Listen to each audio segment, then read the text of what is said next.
that's 10:45. Thank you, committee members. We'll make a start. So apologies for the delay. We had a few technical hitches this morning. But good morning, everyone, and welcome to the June CMP Planning Committee meeting. Today's meeting is a hybrid meeting, and for those members of the public joining us today, either virtually or in person, I'm Gaynor Roper, convener of the CMP Planning Committee. Today's meeting will also be live streamed on the @Cairngorms YouTube channel. For members in the room, please note there are no table microphones, and therefore all conversations including picked up by the main room microphone. Before we go any further with the meeting, I'm going to ask Katrina to run a roll call, please. Thank you, Katrina. Chris Beattie. Present. Jiva Blackett. Chair, I know that Jiva had to fly south yesterday at short notice, so probably didn't have time to give you her apologies, but I'm sure she would submit. Okay, thank you. Sandy Brender. Here. Kenny Deans. Still here. Paul Gibb. Here. Hannah Grist. Here. Janet Hunter. Here. Russell Jones. Here. John Kirk. Here. Steve Micklewright.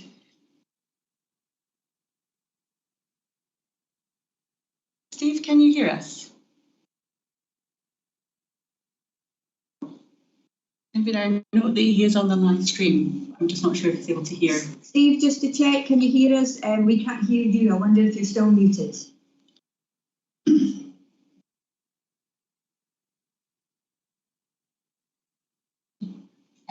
Lauren McCallum. Here. Eleanor McIntosh. Morning. Doug McAdam. Yes, present. Sandra McDade. Present. Fiona McLean. Morning. Dina Roger. Here, thank you. Anne Ross.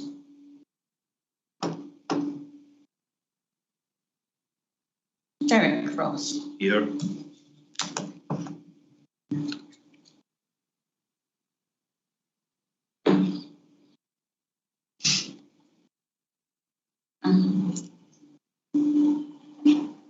Is that everyone? Yeah, that's everybody. Thank you. So just to double check, Stephen, can you hear us? So Steve is on the has joined us virtually. I have no idea if you can hear us. If someone could contact him by phone, that would be great. Otherwise, we'll move on. So members, to help move the business forward effectively, can you please keep our questions succinct and to the point, focus firmly on the clarification of the technical or planning issues today. And once we moved into the discussion phase of an application, it would be helpful if members could indicate at an appropriate point if you're minded to put forward any proposal regarding the officer's recommendations. Members in the room? Sorry, I've just had a message from Anne Ross to say she can't join. Can somebody send her a link? Thank you. For members in the room, if you want to get my attention, please raise your real hand. For members online, please raise your virtual hand. If you're joining us virtually, can you make sure your microphones are muted unless you're speaking, and that will reduce feedback. And if you're speaking in the room, if you can be loud and clear, please, so that everyone at the end of the table can hear you. Should a member wish to pull together an amendment to the motion on any of the items today, a breakout room is available both virtually and in person, and you'll be joined there by Peter Ferguson, who's joined us today. Okay. So thank you. We've also got apologies from Bill Logan today, so I think and finally join Stephen. We're not sure if you can hear us. We've got apologies from Bill. He just stepped away, but he can hear us. Okay, thank you. And we're arranging the details. Thank you. Okay, I'll move on to declaration of interests. Do members wish to declare any interest on any of the items on the agenda today? If you do have an interest, can you please be clear on the item number, the nature of the declaration, and whether you will still take part in the meeting or whether you will leave? Thank you. John. Number 7, I've had some discussion about works with the owners, so I'll leave the meeting. Okay, so John, that's a kind of contract type. It's not for this particular job, it's just for stuff up. Okay. So you leave, sorry, item 9. 7. 7, sorry. Anyone else? Okay, thank you. Okay, I'll move us then on to the minutes of the previous meeting from the 28th of April. The confidential meeting I'll take later. I'll move a motion to move it to confidential session to take those minute meetings and get updates. So first of all, for the public meeting, can I ask if the committee is content with the accuracy of the minutes? And that's pages 1 to 8 of that planning committee meeting minutes. Yeah. Yes. Committee then happy to approve the minutes? Yes. Thank you. I don't have any matters arising from that minute. Does anyone else have anything they want to raise? Thank you. And can I just check, Anne Ross, you've managed to join us. Can you hear us okay, Anne? I have, thank you, and I can hear you. Good morning, everybody. Fantastic, thank you. Okay, so I'll take us on to the first item on today's agenda, which relates to an application for the detailed plan permission for the erection of 3 flats and emission of 3 houses, as well as the relocation of a footpath and associated works at the Horsfield site in Abbey Moor. This item was deferred at our April meeting when the ask of the committee was to see more detailed visualisations of the proposed development. So I'm going to hand over to Stephanie to take us through this paper. Thank you.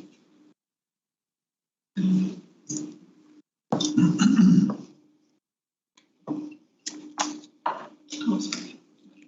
Thank you. So back on.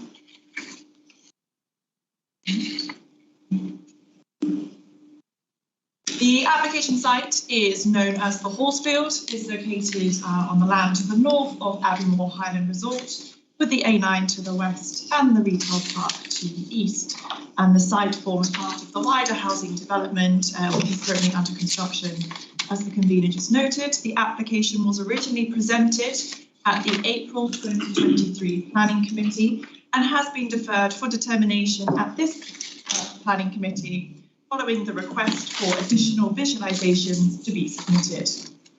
Members are requested to note that paragraphs 16 and 17 include consultation comments from the Community Council and additional public representations which were submitted directly to Highland Council and have subsequently been incorporated into this assessment.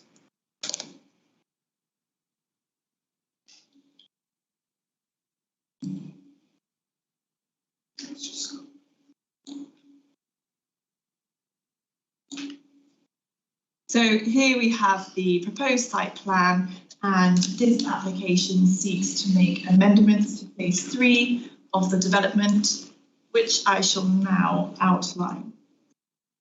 So the proposal looks to remove the 3 detached dwellings located to the west of the site.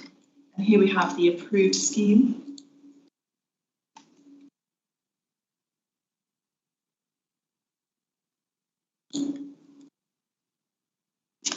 And very shortly, you will have the reconfigured scheme on the screen. There we go. So this is showing the path link to avoid the trees and provide a path with a more gradual incline to that previously approved. You will note on this screen as well, we have the outline of where the drainage ditch is going through there.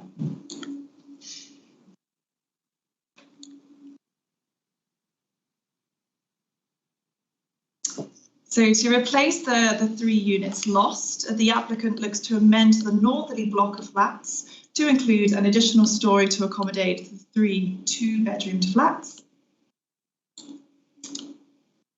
And here we have the amended cycle and bin storage for the flats.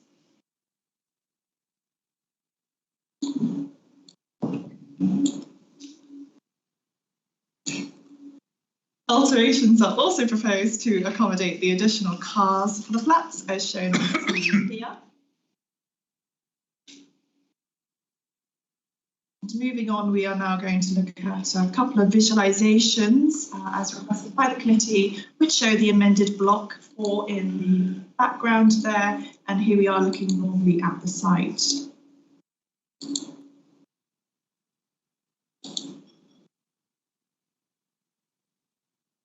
Here we are now looking southerly, and block 4 is in the foreground.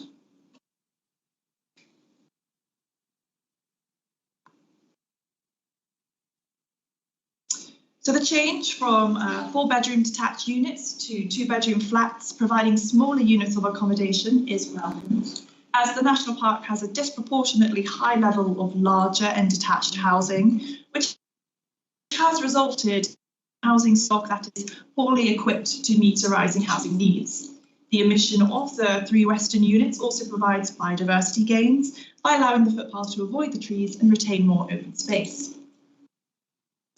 The additional flatted units do not introduce any change to the approved access or drainage arrangements, and the Highland Council Flood Risk Management Officer has no objections, noting that the proposed changes will not have an impact on the flood risk or drainage.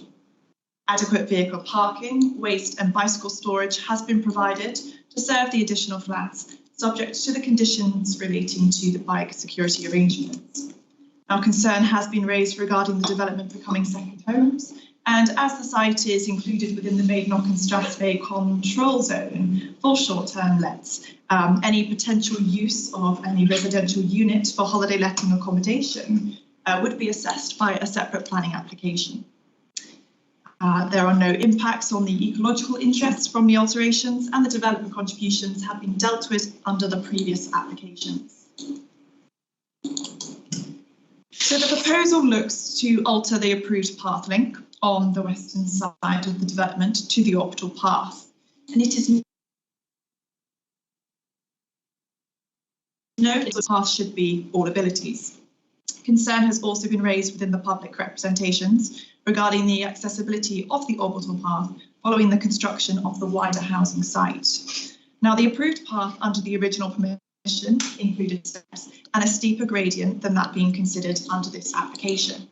The sectional drawing on screen here has been provided to demonstrate the change in ground levels between the housing site and the orbital path.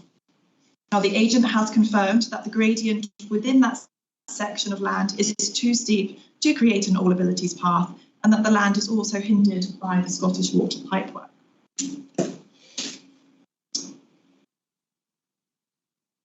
So there is an alternative path link from the housing development to the orbital path, which does not include any steps, and that is just to the southern side there. No, I can't. No, there we go.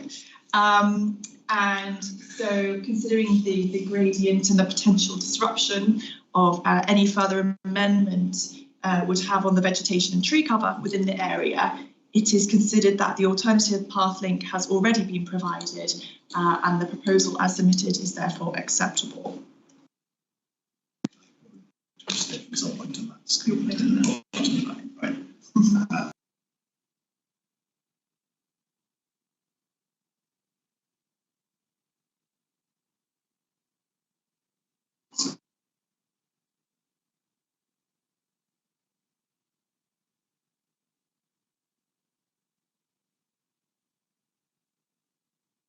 And the path, so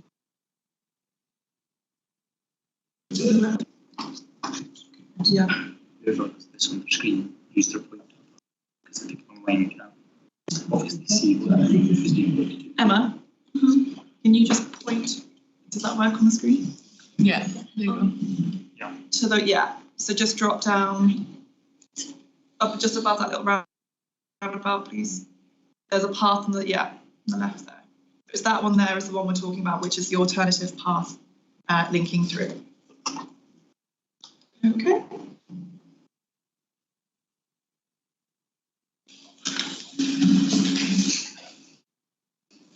So letters of concern have been received regarding the design of the additional story and its impact on the character of the area, together with its dominance in the landscape.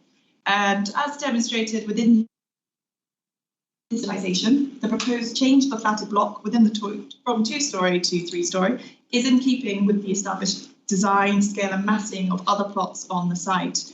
As you can see, it's already permitted further in the site there. And although the increase in height would make the building more prominent, it would be seen in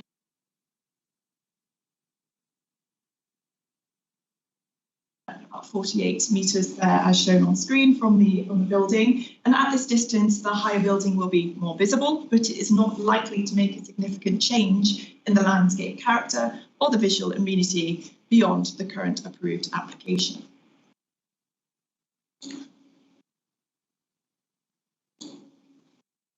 And letters of concern have also been received relating to the impacts on amenity. So the above visualisation demonstrates the relationship between Block 4 and the residential dwellings out with the development site. Now, the nearest residential properties are situated on Craignagow Avenue to the northeast and east of Block 4. Now, separating Block 4 and the residential dwellings out with the site is the burn, the vegetated ground and the tree cover. Now, as previously stated, the nearest neighbouring dwelling is some 48 metres away, and at this distance, together with the natural screening provided by the tree cover and vegetation, the alteration to Block 4 is not considered to give rise to any adverse impacts on overlooking, overshadowing or loss of privacy. Concern has also been raised regarding the noise impacts arising from vehicles parking. Now, the proposal does not introduce any new parking spaces beyond the existing eastern build line of Block 4, and the additional flats are therefore not considered to cause any adverse noise impacts. So on that basis, planning permission is therefore recommended to be approved, subject to the planning conditions on page 15 of the report. Thank you, Stephanie. Members, we have David Keith, the agent, with us today, and David did not ask to address the committee, but if there are any questions that Stephanie can't answer, then we may put them to David. So, members, the recommendation is that the committee support the recommendation to approve the erection of the 3 flats with the addition of 3 houses, the relocation of the footpath and the associated works at the Horsefield site, subject to the conditions outlined in the paper.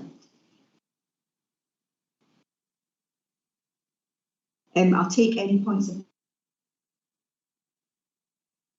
remind of the main considerations. I will read the principle of change in dwelling mix, the impact on design and landscape, the environmental impacts, the residential amenity, servicing and access, and the developer contributions. And Stephanie's outlined all of those in the paper. So questions or points of clarity for Stephanie at this point, please? Stephanie, just on the proposed new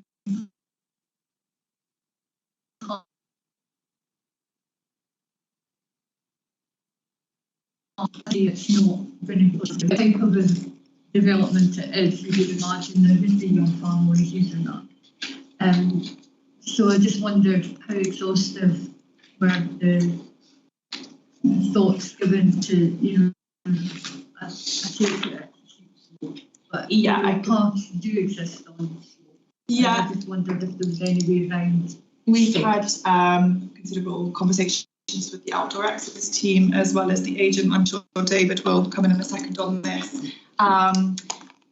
Even at the gradient that you know maybe remove some steps on the upper section because of the drainage ditch that has to go through that part of the site, which is ultimately why those houses have been removed, and you see the extreme engineering works that would have to occur to get those houses in. Ultimately, there would still have to be some steps at some point to facilitate that path in that location. Thank you, Stephanie. Can I just, sorry. As somebody who works at the Community Path Network, we've done extensive work on low impact paths that are big and wide enough without impact, despite the fact there's vegetation and difficulty and winding things round. And some of the ones we did last year are amazingly good and back to looking like they've been there for a long time. And I would support Eleanor's idea that that every opportunity should be taken to try and make these things accessible, given the location. It's quite a long way to the other path. If you had a buggy or a chair or whatever.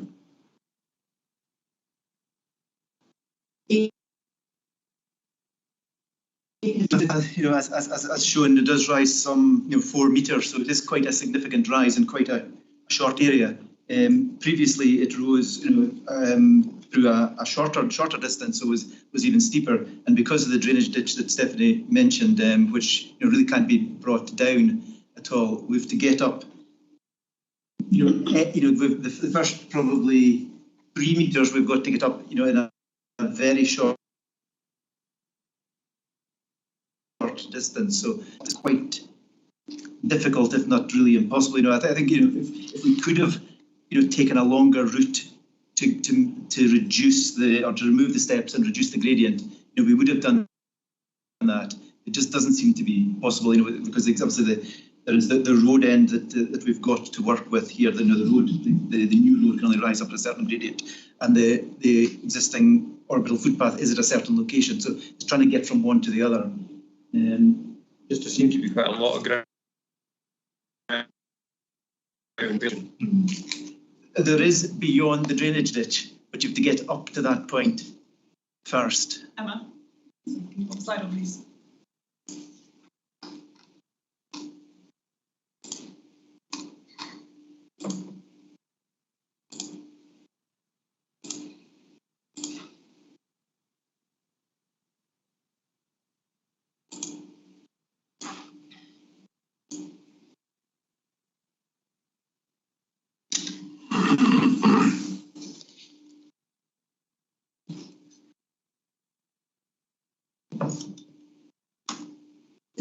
So that shows the kind of the dashed line of the drainage ditch. If you can all see that from distance, and you can see the steps that need to come up to get up to that point, from 219.5 meters up to 223.5. So it's actually it's 4 meters the first run of that path, and then it rises another meter.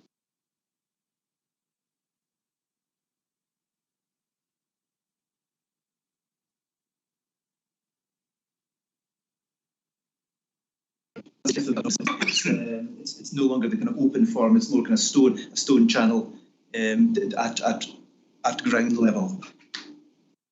Thank you, Dave.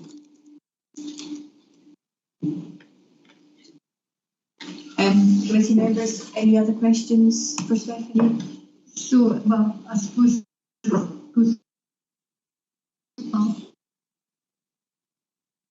possibility, I can't visualise the contours of the site there, but to come, and it's not original to design a path. Yeah. Probably looked at it, but to do a more windy path. That's the. I just think it's quite a big. Yeah.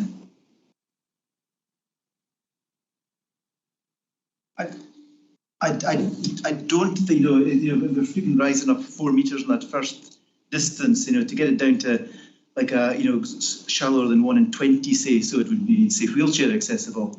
We're just speaking about a ramp that's well, it wouldn't be necessarily a ramp if it's less than 1 in 20. It would be classed as a ramp technically. It would be classed as gently sloping. We'd speak 80 meters, in excess of 80 meters to get up to rise that 4 meters. And the drainage ditch is only like some 10-15 meters away from that turning head. So we're really having to try to find 70 additional meters. And even trying to reroute the drainage ditch, it's running along at a contour on the site. If we extended it, we can't take it down the hill, so we'd have to take it through the higher ground, and it would need to be cut into the ground quite significantly then, and it would need to have quite a significant reroute to get it to allow you to get an 80-meter path in before you reach the ditch. So technically, I don't think it would be practical. I think the impact on the site in terms of digging the drainage ditch in at a significant distance away from where it is now, to try and get a path to snake up that distance without affecting trees. I'm thinking if it's 80 meters, and I'm thinking that distance the turning head length is 15 meters. We're we're 5 times the length of, from the offsets of the turning head, the T of the turning head. We would be taking out trees, and it would be quite major landscape works to do that. Thank you, David. And I'll bring in Gavin, please. Yeah, I mean, this David's answers are the kinds of things that we were pressing on as well, and practically it's just not possible with the constraints at this point to make that a path. There is a link, obviously, further south, but we would have to walk on that. But the Aviemore orbital path isn't fully accessible either in its own right. So there's a limit to the value of that, because once people were up here, the limit how far you can push a tram or a wheelchair or something anyway. But the path has been designed to be as good as possible, given straight to the site.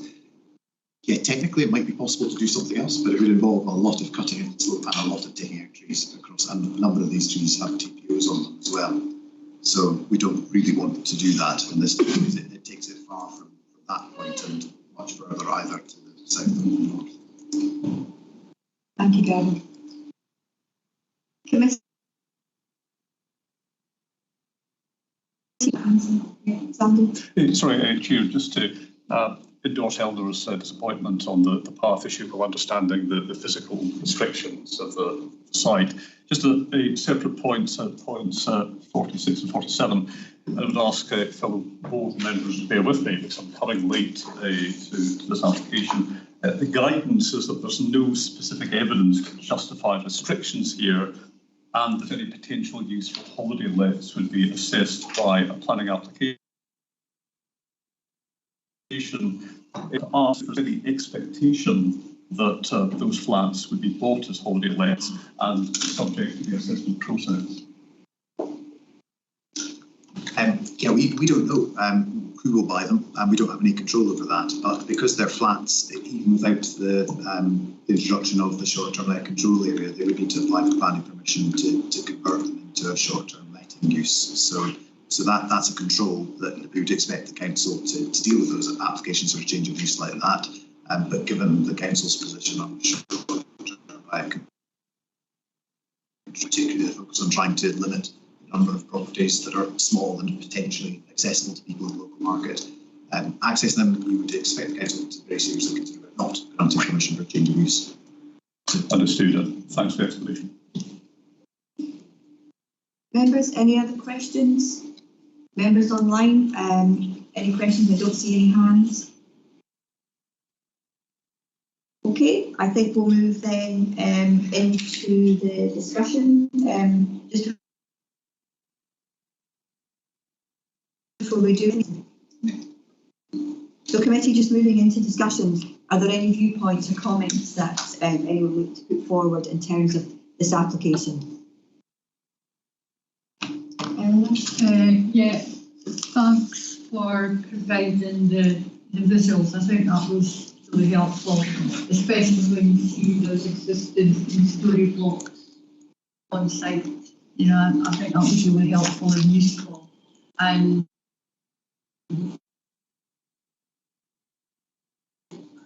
I think using that block down there seems sensible.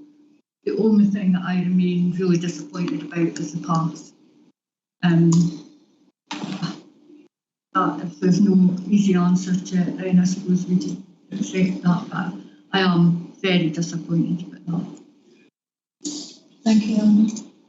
Committee members, any other comments or discussion? Eleanor's.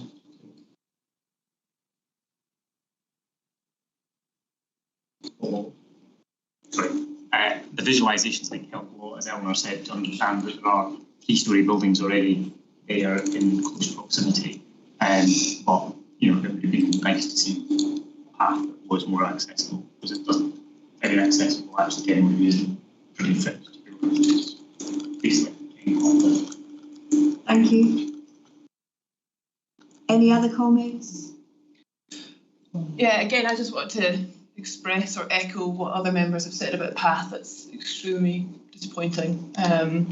But there was, in one of the objections, I've just seen the impact or potential impact on the open reach network. I was just wondering around clarification around that. I'm not sure what that is alluding to.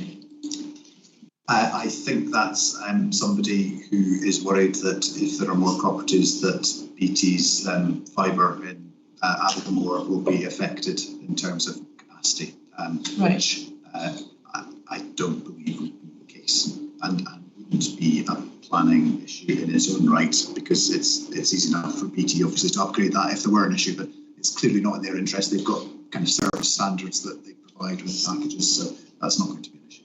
Okay, thank you for clarification. So committee members, I don't have any hands up on our screen. So far we've had quite positive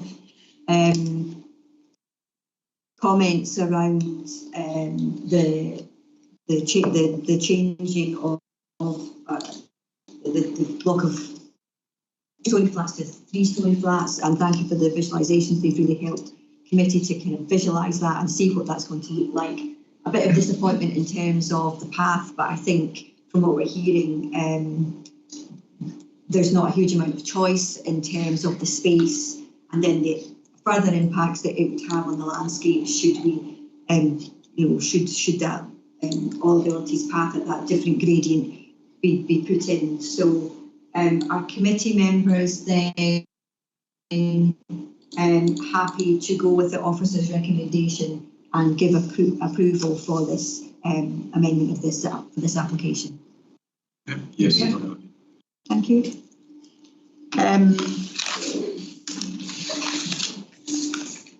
So thank you.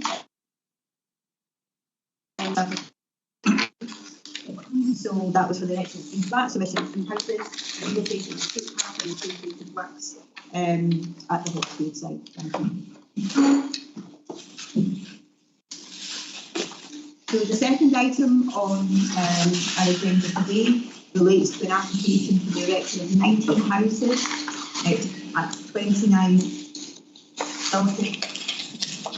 Lift Court in Granton and Spain. Committee members, this is the site that we visited this morning prior to this meeting. I'm going to hand over to Ed to take us through this application. Thank you. Thank you very much, Anna. So yeah, as Ben says, this is a site for the erection of 19 houses at Deluxe Court in Grantown. Yeah, that's fine. So this first slide shows the site boundary. Members that were present this morning visited. The context map shows where in relation to Grantown it is. You can see the Darver Way running north to south, although it doesn't quite run beyond to the south beyond the site, but it does run to the north from there. The caravan site is opposite, and then the remainder of Grantown is southeast from the site.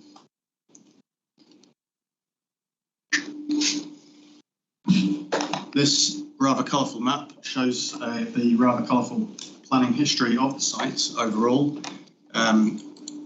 It's meant to be read it's the overall development site approved in 2016 for the formation of 43 houses, and on the very south of the site, 10 affordable houses approved at the same time.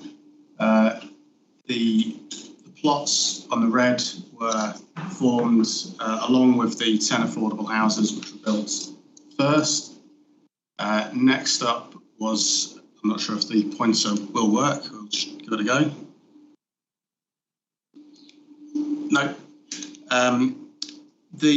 So the yellow blocks, the two that are to the north were the 2017 application, along with the longer rectangular block for 16 units. The one on the right-hand side was 13 residential units, along with a little bit just in between the 16. Those have all been built out, and the final yellow block was the 2019 application for a single detached unit plus a block of 2 semi-detached units. Whilst it's not part of this application, it will be built out. It's proposed to be built out with the application that we're talking about today. The blue outlines are the what was proposed across this section of the site for individual house plots. So 3 were approved previously, but obviously that was prior to COVID and prior to everything happening since then, and they've obviously not been built.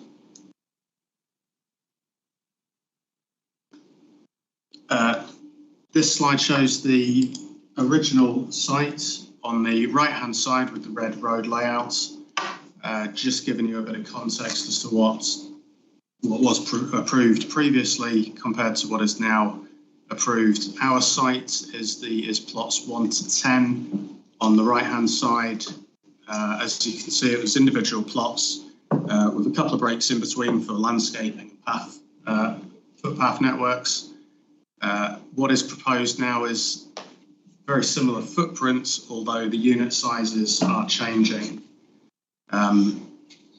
into more semi-detached units and I think 3 detached.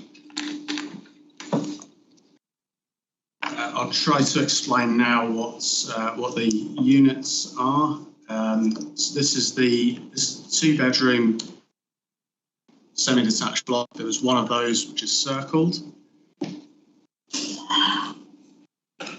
And the front aspect, semi-detached units, as you can see, there's one proposed in the 2019 application, again, not part of the site, but just for a bit of context, and then 2 in the upper section of the cul-de-sacs, sorry. This one's not really come out very well, but this shows the difference where we've got rear aspect 3-bedroom villas. There are 3 detached units where 1 to 4 plots 1 to 4 were in the lower part of the site, and the remaining units are semi-detached units.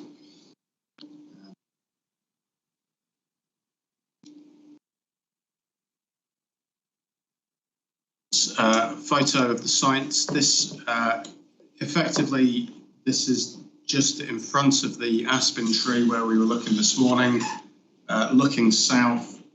So the development will come up, is phased to be built out in this direction, coming towards where the photo was taken.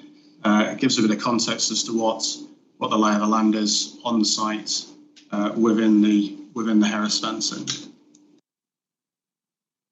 That's the cul-de-sac area. As you can see, it is principally formed, ready for plots to be built. And there's a bit of material still stockpiled on there, but obviously that will shift and shift. That's the soil dispersal, the proposed soil dispersal area. Obviously that has been vegetated. That has vegetated over the years. Material will be placed on top of that, although we do have a proposed condition for landscaping. So once the development's built out, that'll be seeded, landscaped, and hopefully look something similar to that, albeit maybe a little bit higher.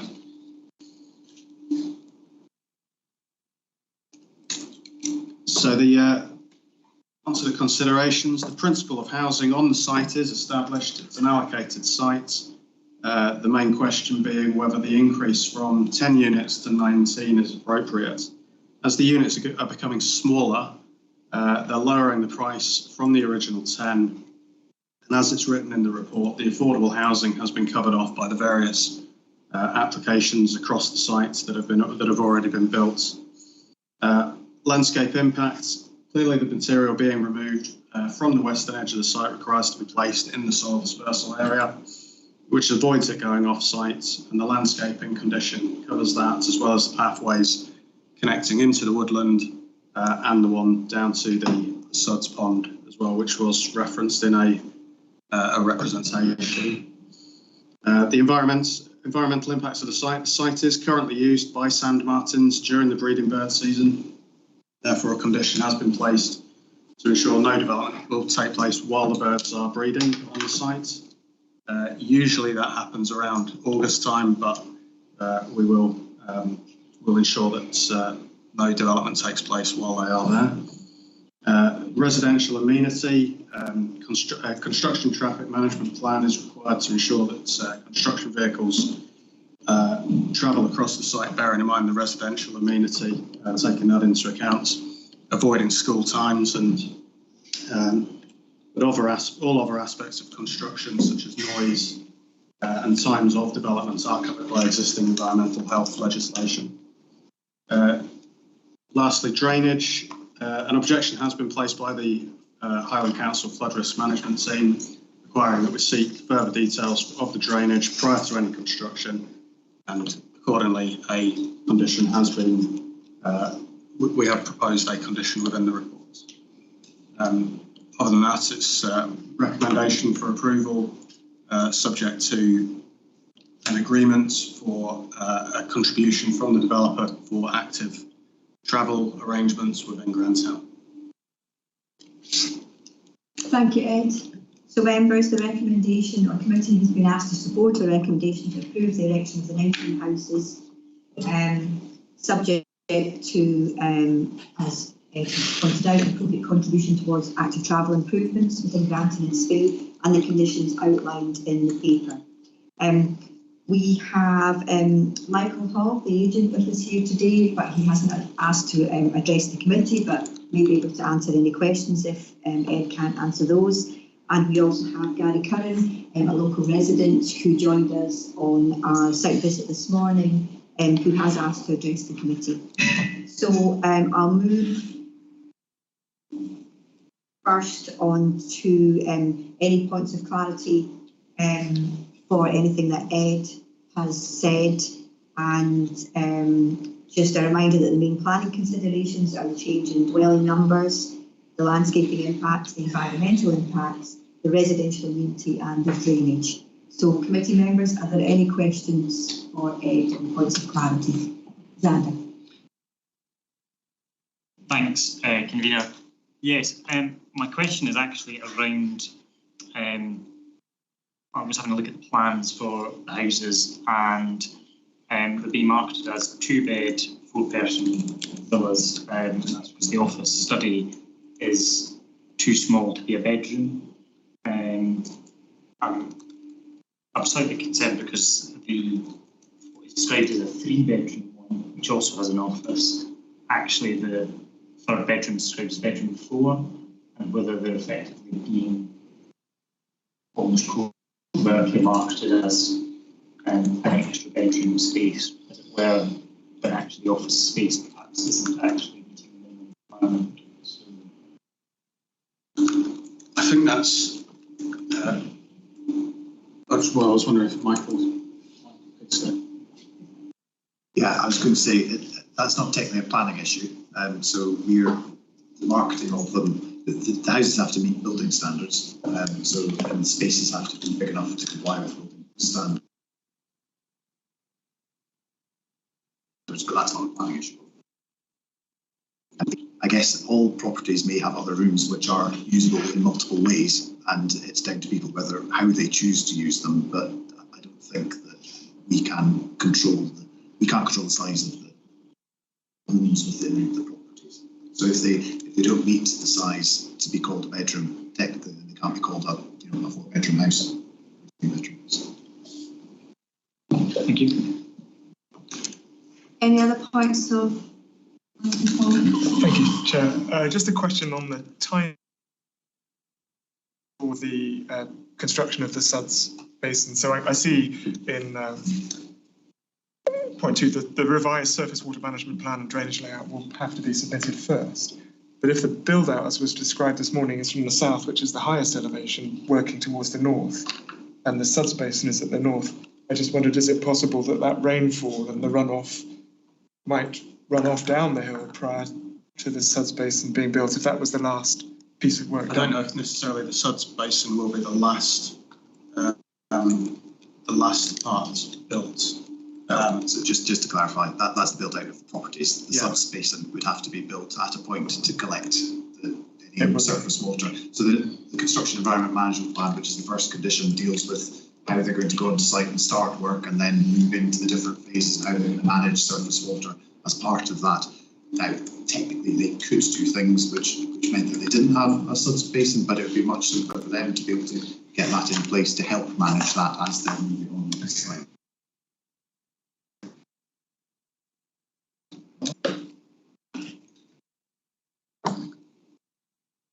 Yeah, Michael, do you want to go? The earlier phases don't make use of the new Suds pond, the existing Suds pond on the site, phase for those earlier houses. That new Suds pond is only for the latter. Say that last bit again, sorry, I didn't hear you. The new Suds pond proposed would be for the last phase of the housing build, so it only services some. I guess, Chair, if I may come back to that that runs off the driveways and onto the road from the site visit that I saw this morning would run down towards that last phase. Oh, I see. That's right. But I think yes, this answers. So that's correct. So the surface water management for those houses at the top of the site drains into the network that connects the road space that's already there. So the new substation is for the cul-de-sac properties at the bottom. The construction environment management plan deals with how they're going to manage the site during that construction phase and make sure that nothing spills out to the wrong side, and so there's silt traps, etc., to make sure it's all managed. Thank you. Yeah, just a related point on environmental impacts, and point 7 rightly highlights at least the potential for significant effects on endangered species in a special area of conservation, with the specific issue of sediment release from groundworks. So it's a good report. It states that conservation objectives met as long as standard good working measures are applied, and there's the requirement for no construction within 10 metres of a watercourse. And obviously conditions 1A and 1B should cover the risks, especially the requirement for a pollution prevention plan dealing with sediment release. The problem is that apparently firm planning conditions attached to developments in other areas haven't stood up to the kind of extreme weather events that we're seeing more often. And just a few months ago, we saw repeat pollution incidents on the River Dee outside the park on sloping sites, and SEPA have struggled to take action retrospectively.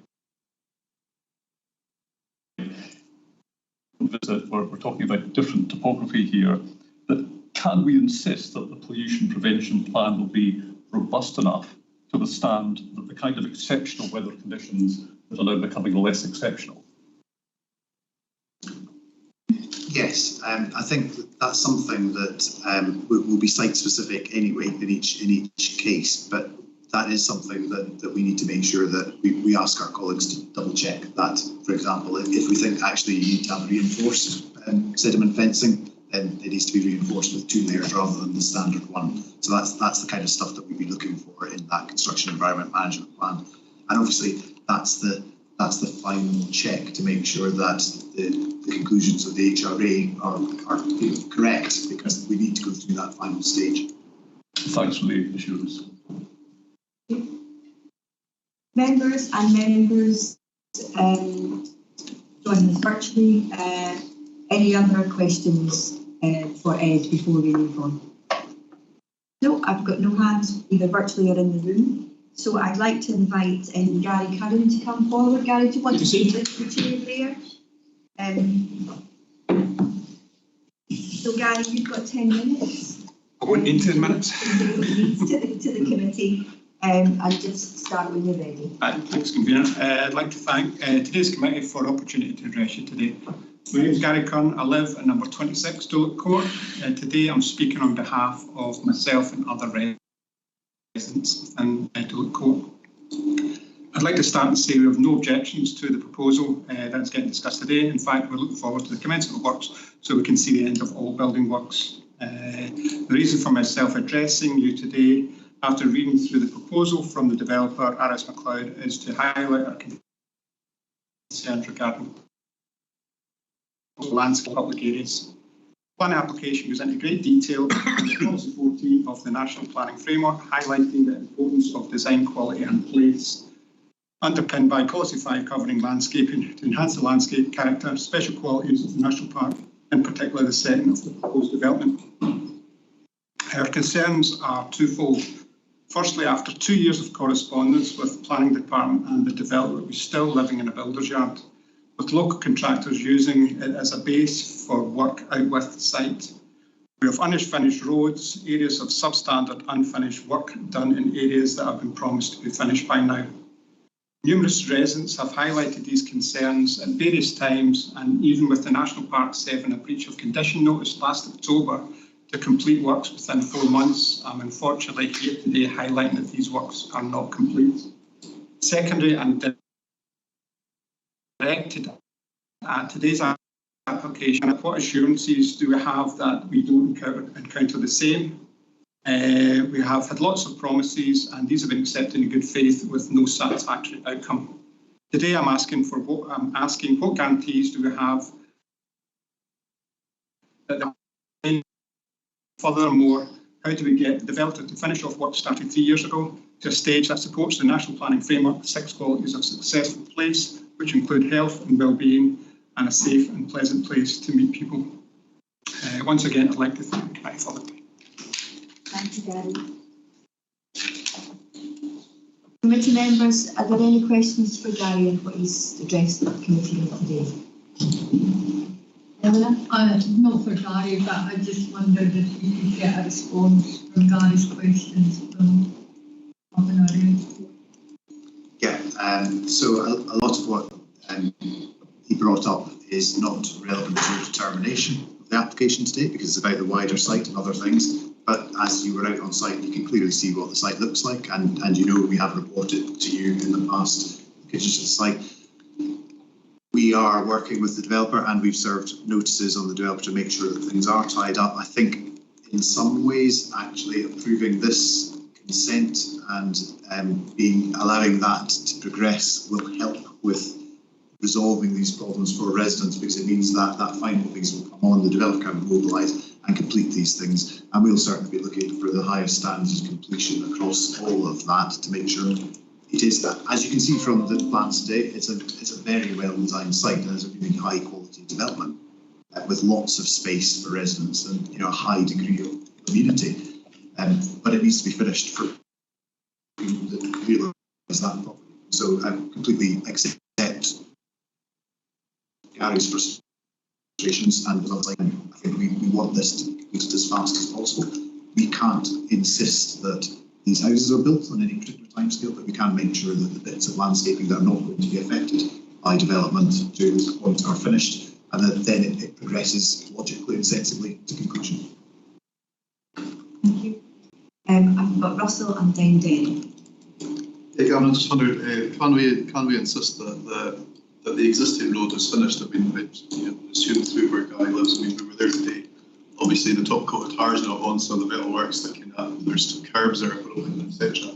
Can we insist that that's finished, so they have a better quality of life, and then obviously, hopefully, when the developer moves in, to build the heather houses that they do it in a programmed way, and it's kept tight. But I mean, in the first instance, could their site not be finished?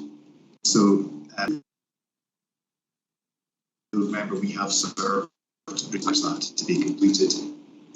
I don't want to say any more about that because it's not relevant to the determination of this application, but it is something that we're working on separately and will need to be done. Derek? I have no objection, but let us just hope that the developer takes on board what the residents, and it's not just Gary, it's the residents that he's representing,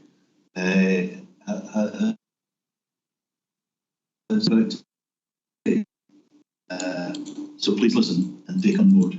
Thank you. Eleanor? Yeah, I was just going to say, being on the site that it was morning was really useful because you could see those issues, and I just wondered if the committee could get an update on that notice served in a confidential session at some point. Thank you. We have a confidential session today, so there might be an update to committee. John. My only thoughts were is this one. I think if some of the stuff could have been taken off site, it might be better. It is pretty clay stuff, and as Sandy said earlier on, if it gets rain on top of it, it could move. You know, you've got to get that sealed pretty quick. A lot of it would be better if it was moved off site. That's only my own personal thoughts. Can I go back to Ed and Gavin for that, because you did mention that at the site visit this morning, that maybe not all of the material would be suitable.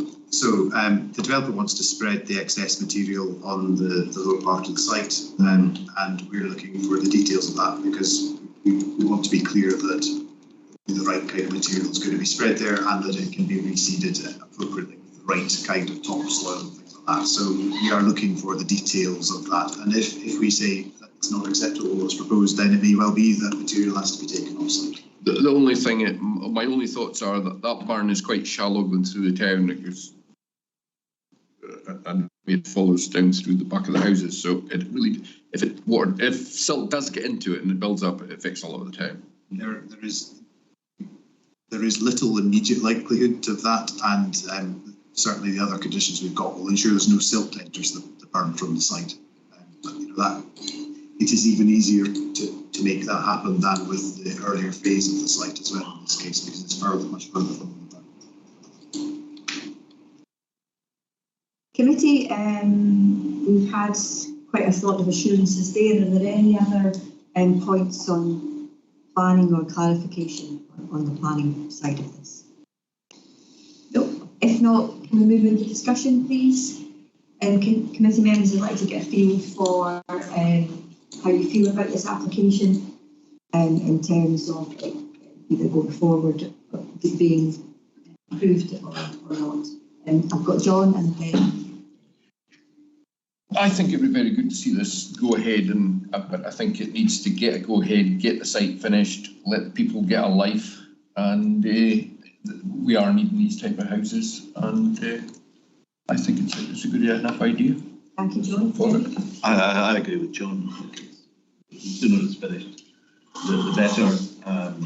There hasn't been an objection per se from the residents. They'd just like to see the site finished. I mean, the houses are there. The sooner it's finished, the better. Yeah. And I mean, the development, once it's finished, will be a really nice development. Thank you, Derek. I see lots of noddings of heads.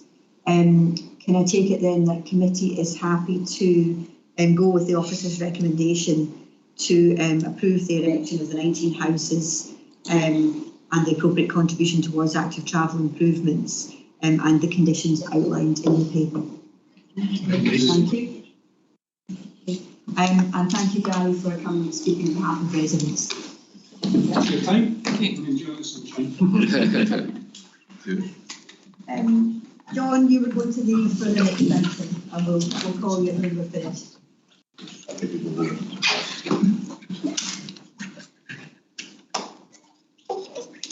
Could you maybe get a site visit not site? That would be nice to see that in the future once it's finished. If we can pop that on an action plan, that would be good. It's something to go back to. Thank you. Okay, moving on to item 7. This item relates to an application for the renewal of permission for an art gallery and associated works at House of Brewer, granted previously by this committee in March 2020. So I'm going to hand over to Stephanie to take us through this application. Thank you, Convener.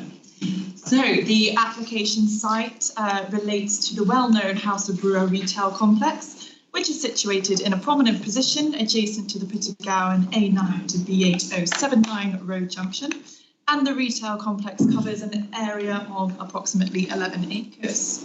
So this is a renewal application for the previously granted permission, under reference 2020-0012 DET, which gained consent in March 2020.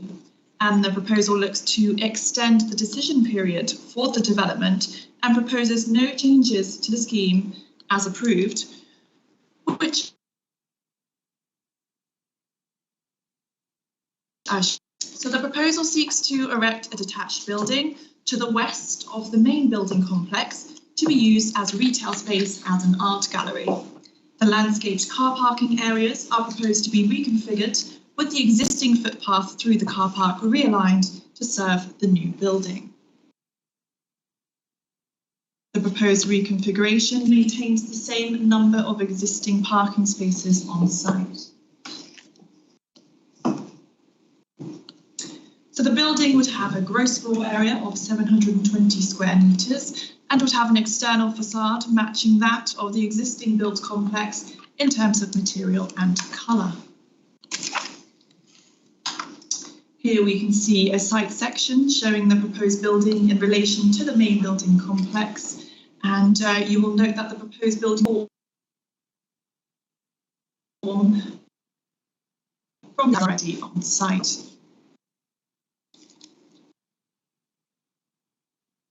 So here we are looking at a photograph, obviously not taken very recently, but here we are looking northerly, and so it will just be on that left-hand side where the snow is. Actually.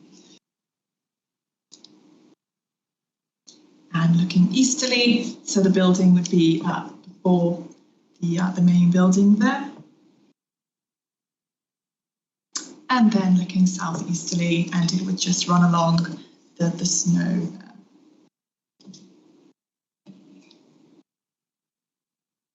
So the main planning considerations are outlined on the screen here. The proposed development involves the erection of an additional building at House of Brewer to be used as the art gallery and sales area, expand the business on requirements. The design, scale and materials of the building, together with its landscape and visual impact, are acceptable, and the proposal would not give rise to any impacts on the existing road network or road safety within the area. The impacts on amenity are acceptable, subject to the inclusion of noise restriction planning condition, and the proposal does not give rise to any adverse environmental impacts. Based on this, the proposal is considered to accord with the policy requirements of the Cairngorm National Park Local Development Plan and MPF4, and approval is therefore recommended, subject to the inclusion of the planning conditions as outlined on pages 15 to 18 of the committee report. Thank you. Thank you, Stephanie. So committee's been asked to support a recommendation to approve the renewal of planning permission here. This is a different, quite a different in terms of the committee. So I'll open up to points of clarification for Stephanie first, please. No, I've got no hands in the room and no hands virtually. Committee, I'll move us into discussion then. Any members have any comments or wish to say whether you're looking to approve or not this application? Xander. I have to go first and say I'm happy to approve the renewal, and it's a major employer, so create more local jobs. So very happy to support it. Thank you. And I've got Anne Ross online, please.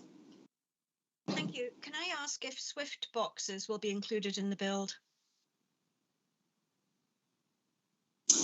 I don't believe they are, no. We have got a planning condition for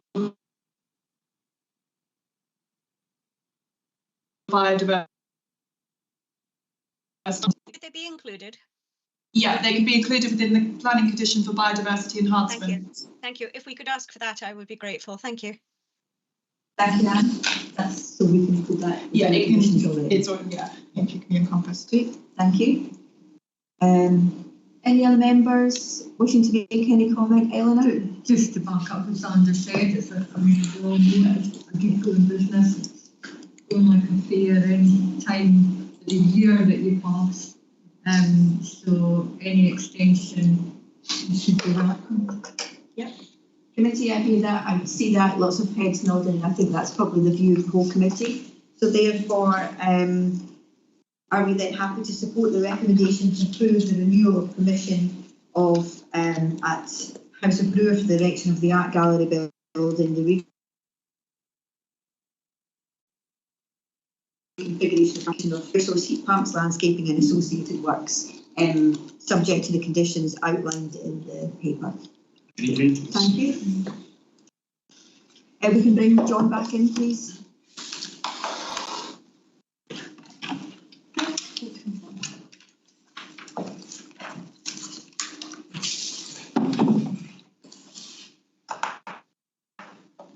So committee, I'll move in this public session into any other competent business, please. Nothing has been written to me prior to today. I don't have any other issues to raise. Gavin, anything? No. Okay, thank you. Then all that's left for me to say for this meeting is that I'll now close the public meeting. Our next planning committee meeting will be on Friday the 11th.